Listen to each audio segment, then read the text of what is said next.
All right, we have an update on a racist individual terrorizing neighbors. That racist person has finally been charged with a hate crime. Let's put up his picture. We've been following this story. In an update, federal agents have charged a white Wisconsin man with a series of hate crimes. He's alleged to have violated the civil rights of several black and brown people to get them to move out of his neighborhood. His name is William McDonald. That's the man that you see.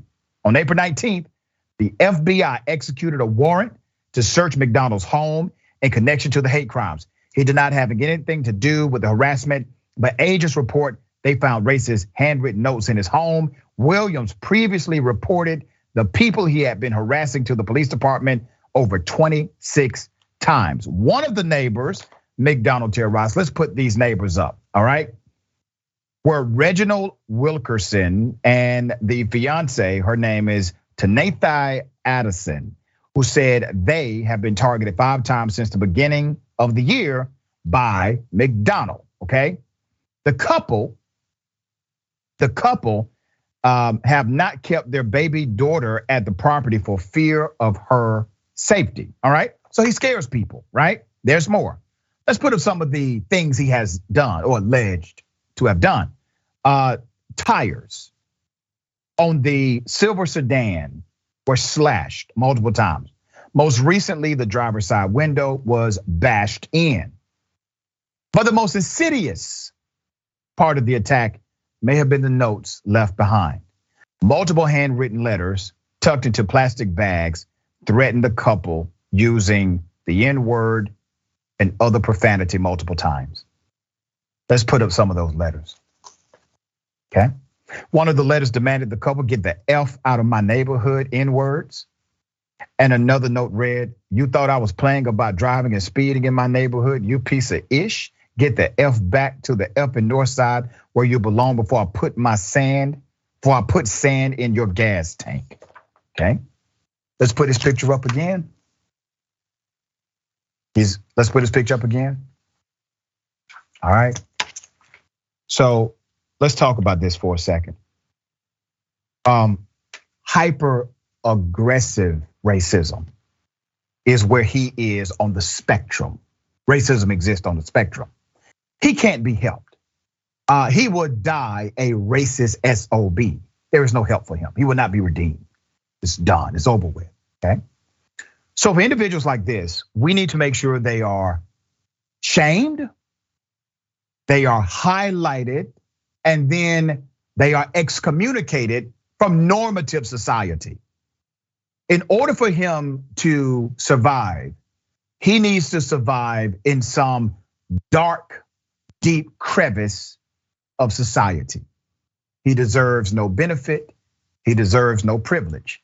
You give him any power, you give him any level of authority, you give him any amount of status, he will use it to abuse and harm others. He's rotten to the core. This is systemic racism. This is cultural and racial bias. Sharon, thoughts here. First of all, I hope in that crevice there's some Crips and Bloods. I think that would be good for him too. I think that would be good for him.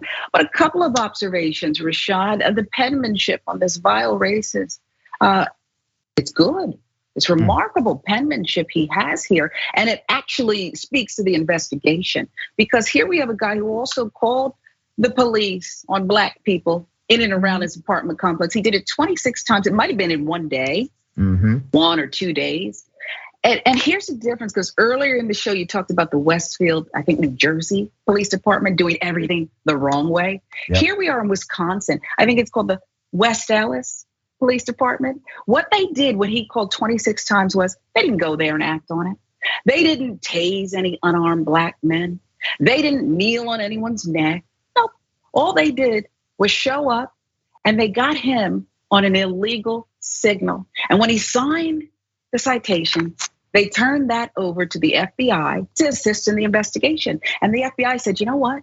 The A and the G here looks fantastic. It's him. And of course, G is important when you're doing that hard N-word situation. The G is very important.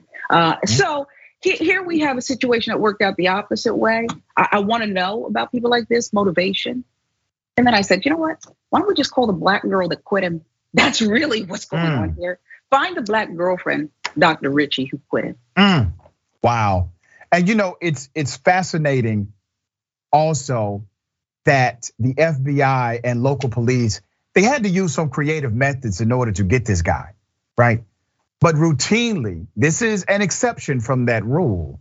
Routinely, we see police agencies use creative methods to make sure they protect one of their own, a white supremacist, or even somebody who's terrorizing the community, but they may in fact be a conservative, right?